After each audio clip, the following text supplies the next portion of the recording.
Thank you for being here today. Let's begin by understanding something fundamental, not motivational fluff, but science-backed truth. Each one of us is walking around with a brain and body highly adaptable, designed by evolution not just to survive, but to transform, to level up. But here's the thing, the brain doesn't change unless it's forced to. It resists discomfort, avoids risk, clings to the familiar. And that's where today's message begins. We're going to talk about what it means neurologically, physiologically, and psychologically to force yourself to level up. Not wait, not wish, not wander, force. Because willpower is not infinite, motivation comes and goes, and the nervous system only rewires under pressure, under intensity, under deliberate, focused action.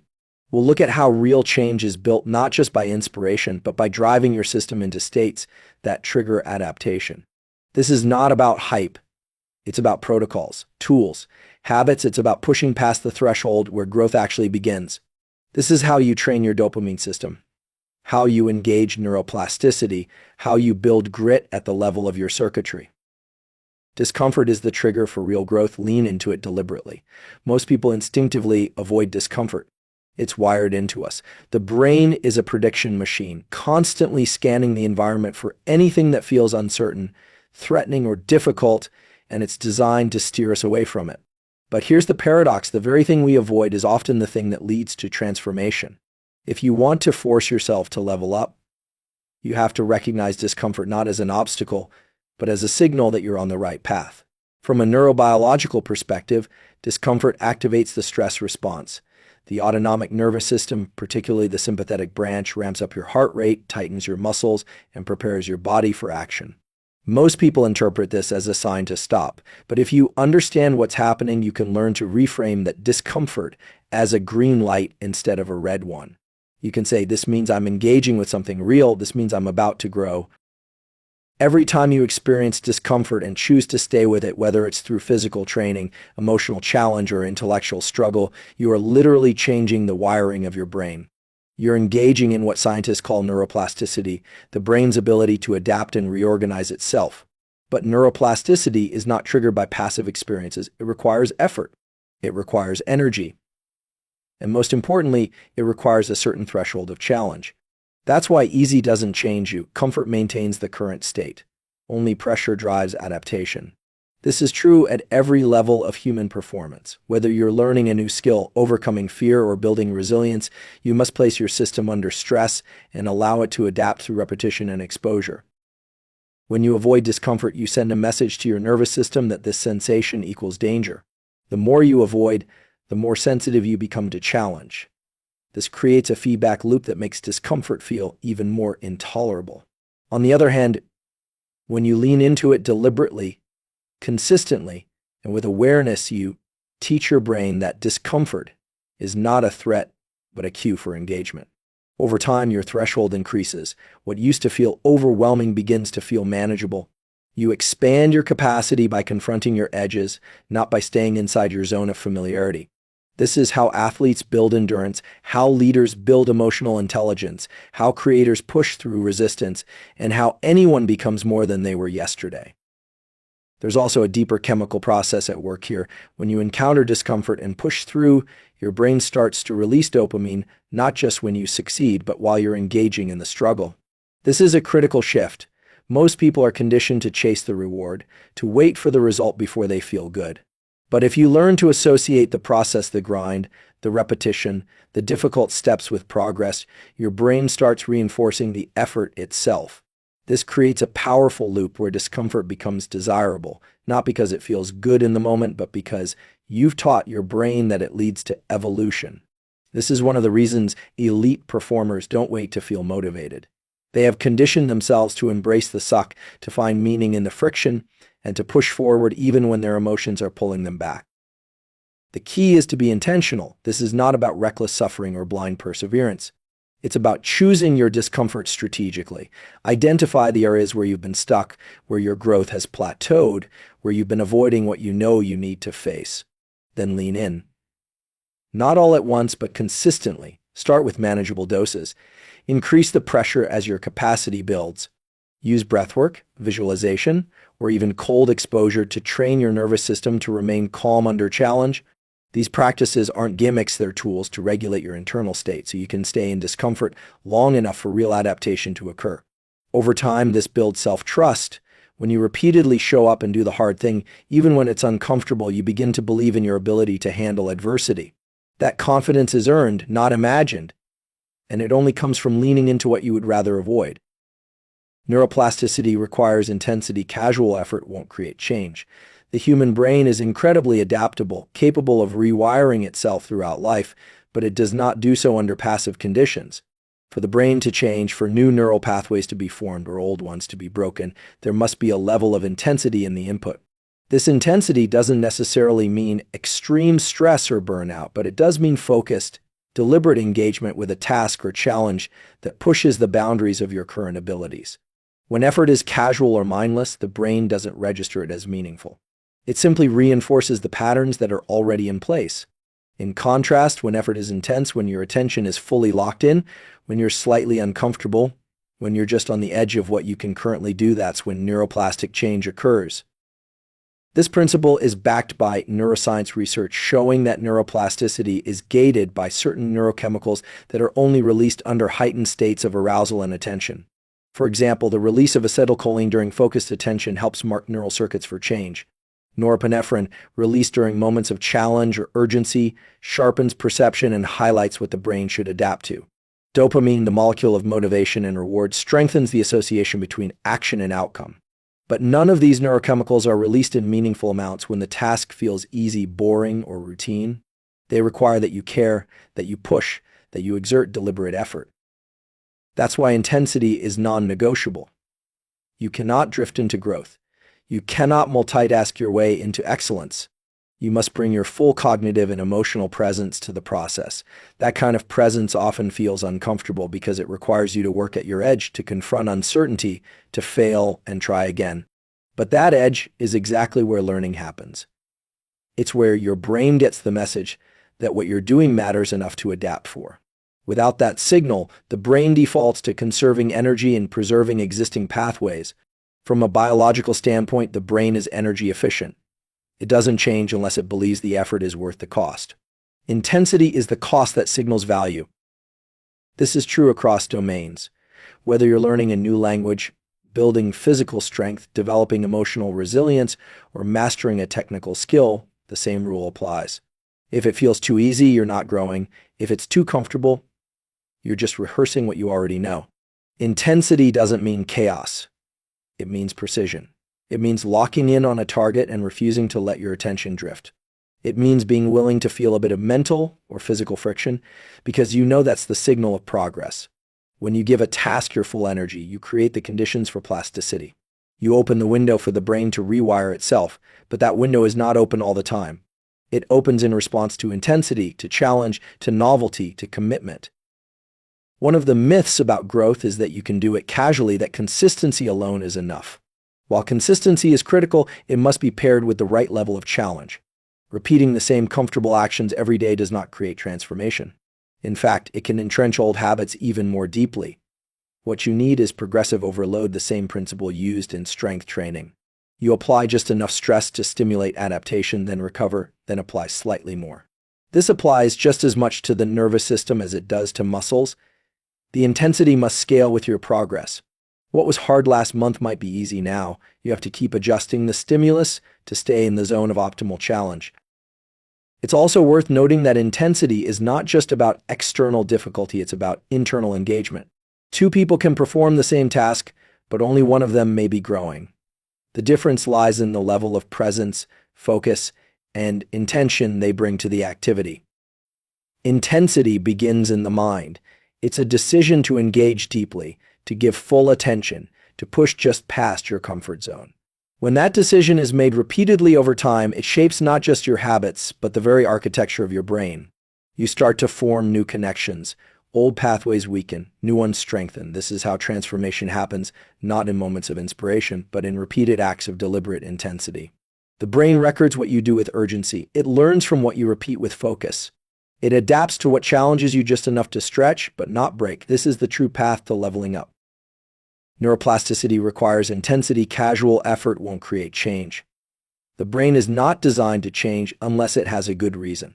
This reason comes in the form of focused, effortful engagement with the task at hand.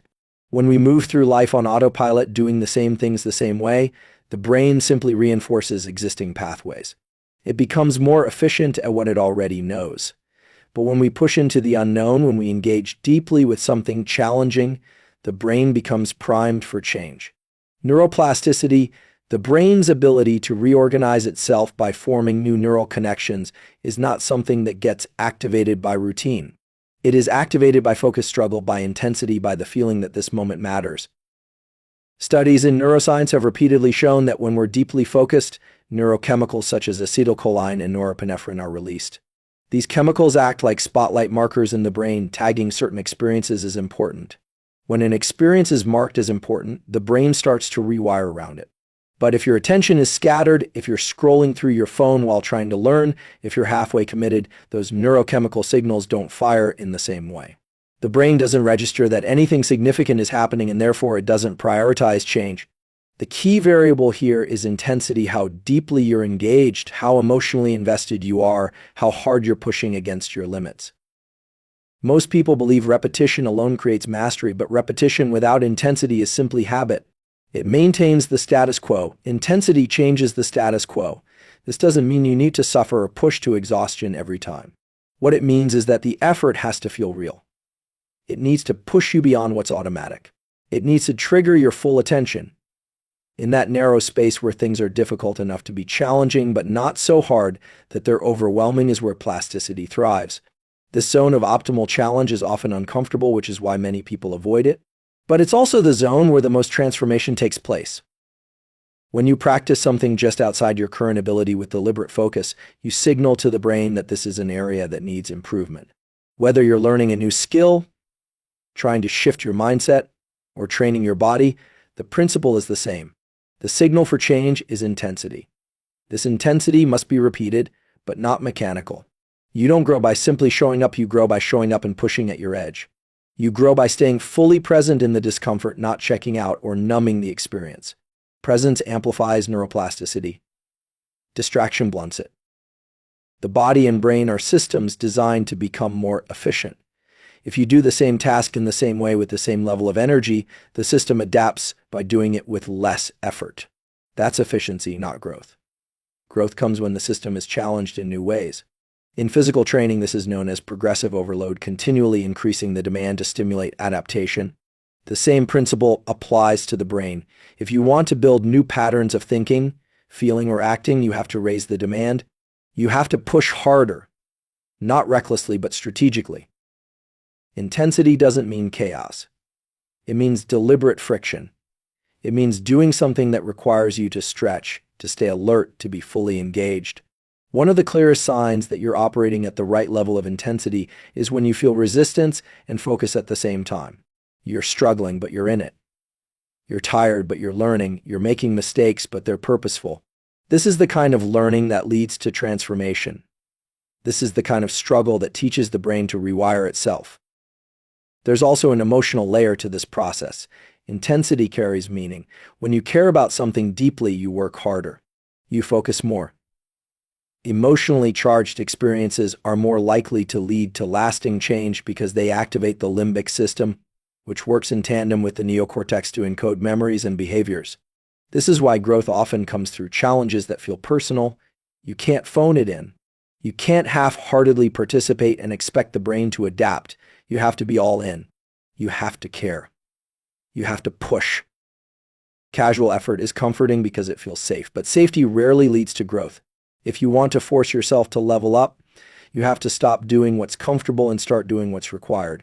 What's required is intensity, not random bursts, but sustained, focused, and emotionally committed action that pushes you to your threshold and forces your brain to respond. This is the zone where change happens. Your dopamine system is trainable. Learn to crave challenge, not comfort. Most people misunderstand dopamine, thinking it's only about pleasure or rewards, but in reality, dopamine is about motivation, drive, and the anticipation of future outcomes. It's the molecule that fuels effort and helps determine what you pursue and how hard you pursue it. What's powerful about this system is that it's not fixed. It's adaptable. The way you engage with challenges, setbacks, victories, and even your self-talk can recondition your dopamine system to respond differently. You can actually teach your brain to release dopamine, not just when you achieve something, but during the process of striving for it, especially when the task is difficult or uncertain. The real power lies in decoupling dopamine from outcomes and anchoring it to effort. This is how high performers build sustainable drive. They learn to derive satisfaction not just from finishing the race, but from running it well. When your brain starts to associate hard work, focus, and delayed gratification with dopamine release, you become more resilient, more persistent, and more internally motivated. You stop needing constant external rewards or validation because your brain is rewarding you for showing up and engaging deeply, not just for winning. This creates a powerful loop, one where challenge becomes attractive rather than threatening. Training your dopamine system starts with awareness. Notice what gives you a spike in motivation and what depletes you. If your dopamine is constantly being hijacked by cheap rewards like social media, junk food, or mindless entertainment, your baseline levels start to drop. You become less sensitive to real challenges and more dependent on quick fixes. Over time, this rewires your motivation away from long-term growth and toward instant gratification. But you can reverse that. You can reset your baseline by removing low-effort, high-reward activities and replacing them with high-effort, high-meaning actions. The beginning might feel dull or difficult, but your brain adapts quickly. Within days or weeks, your nervous system starts to respond more positively to the effortful path. You can also amplify this process by pairing effort with language. The way you talk to yourself during a difficult task has a direct impact on your dopamine circuitry. Saying things like "this is hard, and that's exactly why I'm doing it" sends a signal to your brain that effort is meaningful. That signal, repeated often enough, begins to associate difficulty with growth. Over time, you start craving the very things you used to avoid, not because they get easier, but because your perception of them changes. They go from feeling like obstacles to feeling like opportunities. This is a neurochemical reframe. You're not forcing yourself with willpower alone, you're shifting how your brain experiences challenge at the level of its reward system. Another key element in training your dopamine system is delayed gratification. Dopamine spikes in anticipation of reward, not just at the moment of receiving it. When you stretch out that anticipation and hold off on the reward, you actually strengthen the dopamine signal. This is why setting goals, tracking progress, and building rituals around delayed rewards can be so powerful. You teach your brain to enjoy the pursuit, not just the prize. Whether it's finishing a hard workout, completing a project, or reaching a milestone, the discipline of waiting sharpens your drive. You become less reactive, more focused, and more in control of your emotional energy. It's also important to understand that dopamine is finite in the short term. If you burn it out with too much stimulation, you'll crash. The key is to use it wisely. Create a rhythm between effort and rest. Use intense focus in short bursts, then recover deliberately. This allows the system to replenish and remain sensitive to real challenge. Over time, you develop a sustainable arc of motivation that doesn't rely on hype, caffeine, or constant novelty. It's built on deep engagement with what matters. Craving challenge is not natural at first. It has to be trained. It's a process of rewiring what the brain interprets as rewarding. The more you pair dopamine release with meaningful effort, the more your brain begins to prefer that path. This preference builds momentum. It turns discipline into desire. It transforms resistance into readiness. Instead of dreading the hard thing, you begin to seek it out because it aligns with how your brain now defines success. You've moved from a reactive system to a proactive one. You're no longer chasing comfort, you're chasing capacity. And that shift is the foundation of personal evolution. Focused action beats scattered motivation. Structure creates momentum. When people talk about personal growth or leveling up, they often focus on how to stay motivated, how to feel inspired, or how to generate energy to pursue goals. But motivation, while helpful, is unreliable. It fluctuates based on mood, sleep, stress, and countless external factors. What creates consistent progress is not the intensity of your motivation, but the clarity and precision of your actions. Focused action removes the guesswork. It eliminates decision fatigue. It provides a framework for your nervous system to build habits and momentum through repetition and direction. When you operate with focus, your brain understands what to prioritize, how to allocate attention, and when to engage fully. The human brain thrives on structure. It uses routines and patterns to preserve energy and improve efficiency. But if those patterns are chaotic or inconsistent, the brain remains in a reactive state. It can't build forward momentum because it doesn't have a stable path to follow. This is why scattered effort rarely leads to transformation. You can work hard, but if your energy is divided across too many directions, you don't gain traction in any. Focused action means deciding exactly what matters most, setting boundaries around it, and creating a repeatable system to engage with it deeply. That structure becomes your anchor. It protects your energy, reduces distraction, and turns high effort moments into rituals that fuel long-term change. Momentum is not created by occasional bursts of inspiration. It's built by showing up to the same hard thing over and over until the effort compounds. This requires you to remove friction from your environment. Instead of relying on willpower each time you want to act, you engineer your context to support the action automatically. If your focus is building a new skill, that means blocking off time, turning off distractions, organizing your space, and keeping your tools within reach. If your focus is physical transformation, it means scheduling workouts, planning meals, and eliminating decision fatigue in the daily routine. Every detail matters. Structure reduces resistance. It doesn't make the work easy, but it makes it more automatic. And once effort becomes automatic, momentum accelerates. Focused action also leverages the brain's natural preference for single tasking. The prefrontal cortex, which is responsible for executive functions like planning, decision making, and deep thinking, operates best when it's engaged in one meaningful task at a time. Multitasking dilutes the signal. It reduces your cognitive horsepower.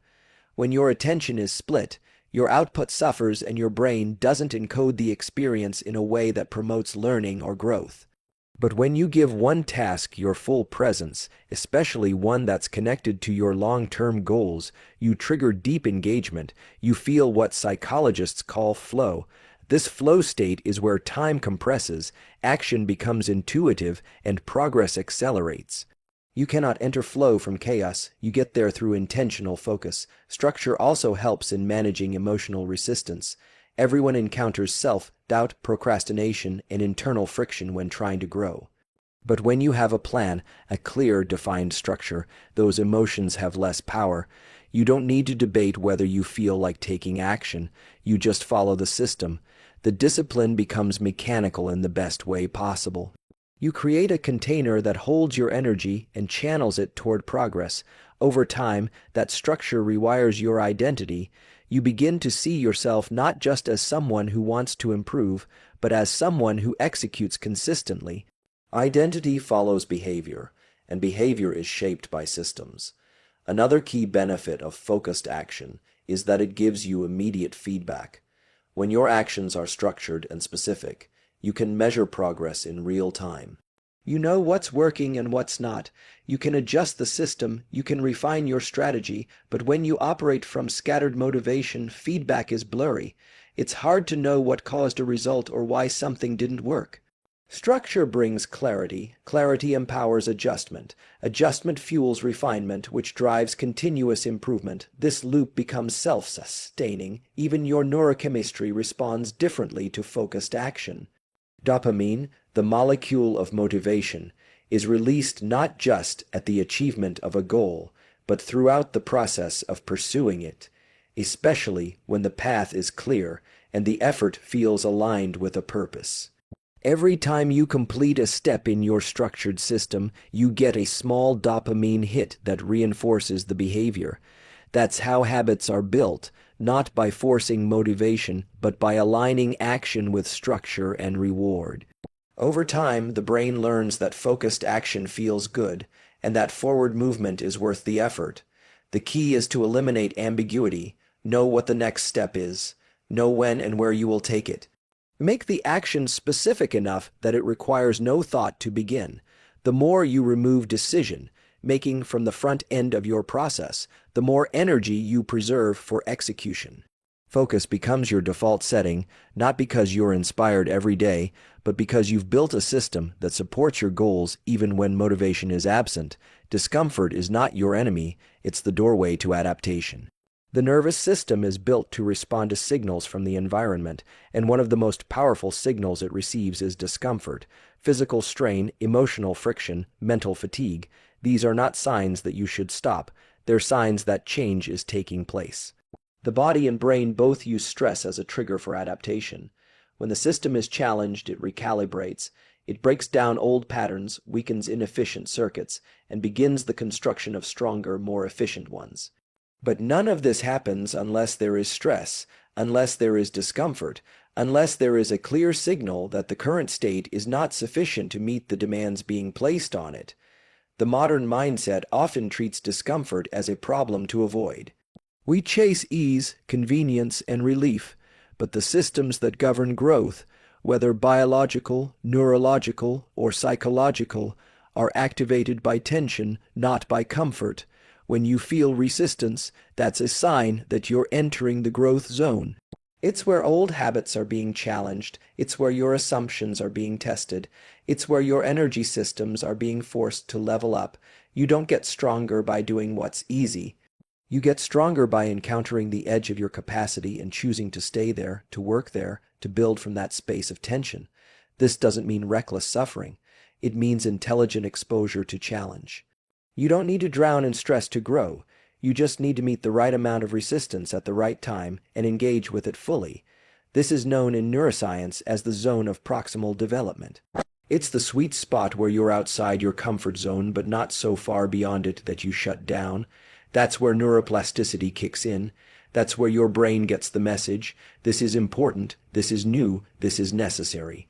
And so it adapts. The key is your relationship to discomfort. If you see it as a threat, your body will resist it. Your brain will default to escape. Your emotions will amplify the sense of urgency to quit.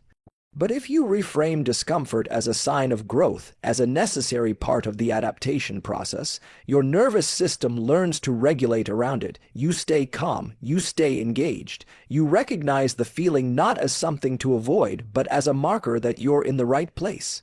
This reframing is not just psychological, it's physiological. Your brain changes based on how you interpret signals. Perception drives biology. Athletes train their bodies to operate under fatigue. Performers rehearse under pressure. Leaders make decisions in high-stakes situations.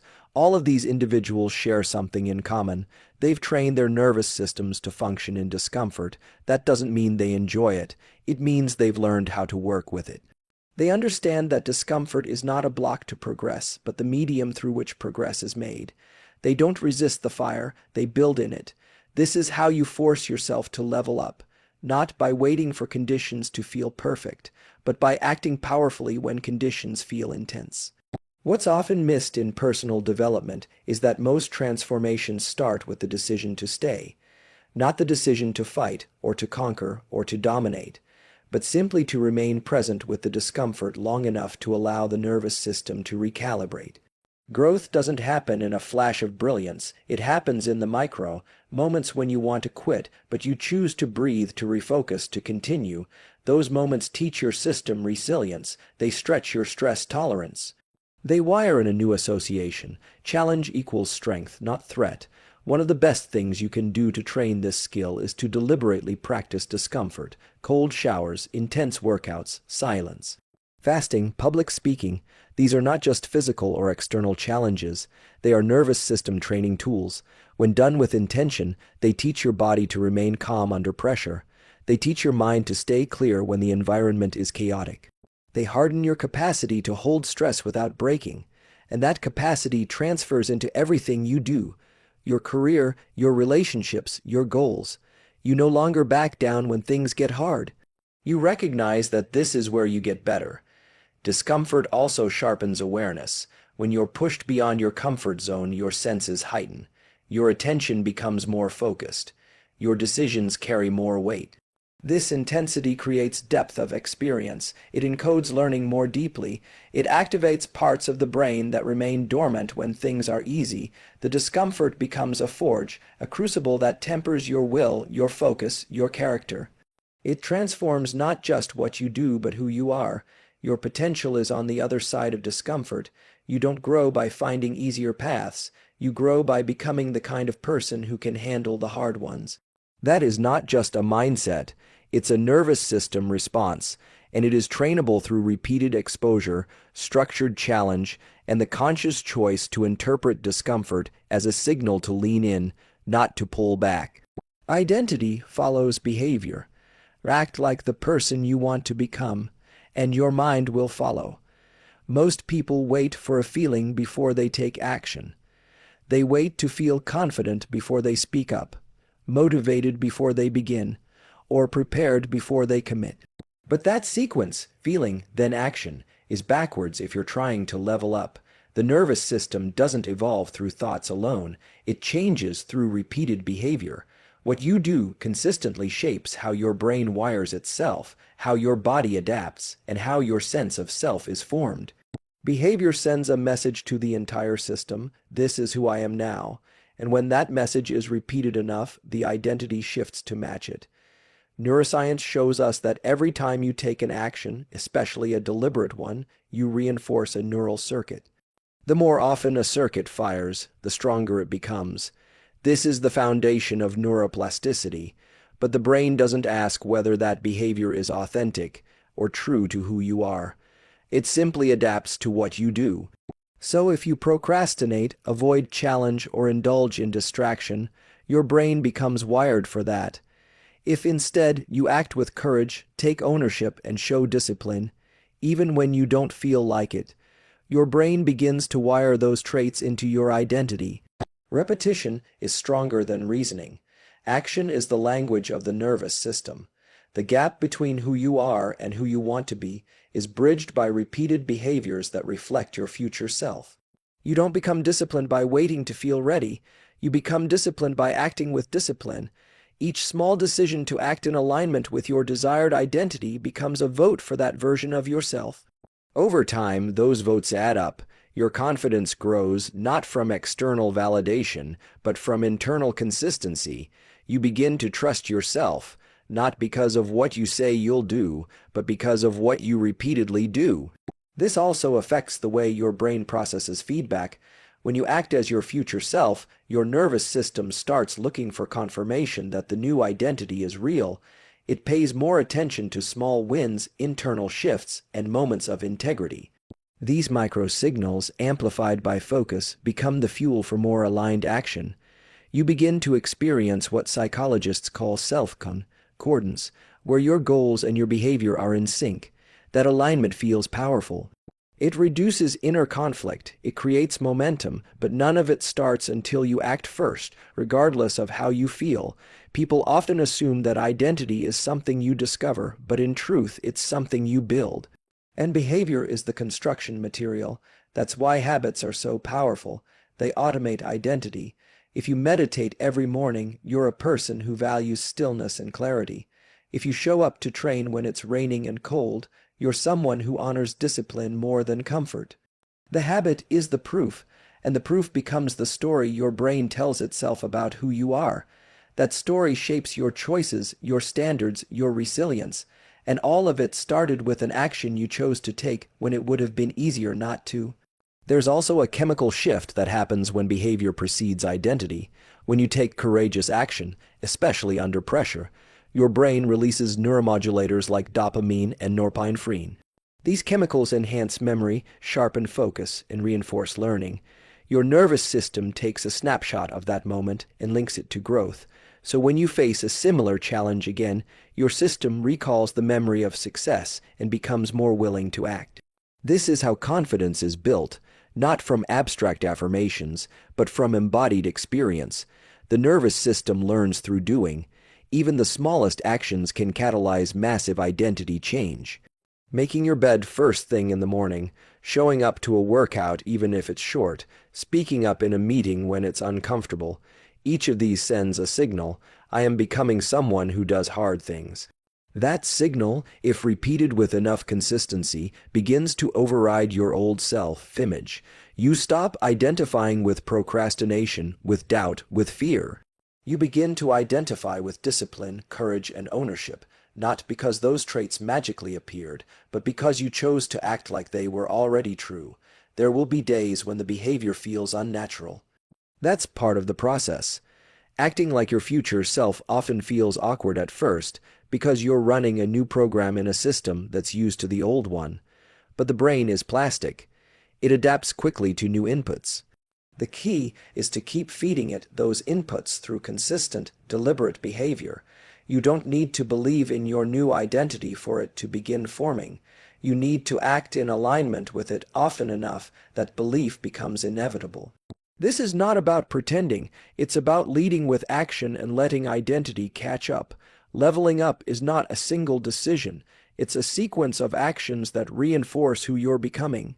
Every time you choose growth over comfort, discipline over ease, action over hesitation, you're casting a vote for your future self. Your nervous system records those votes and begins to shift. The architecture of your brain, the chemistry of your body, the tone of your inner voice, all of it begins to reflect the person you are choosing to become through behavior first.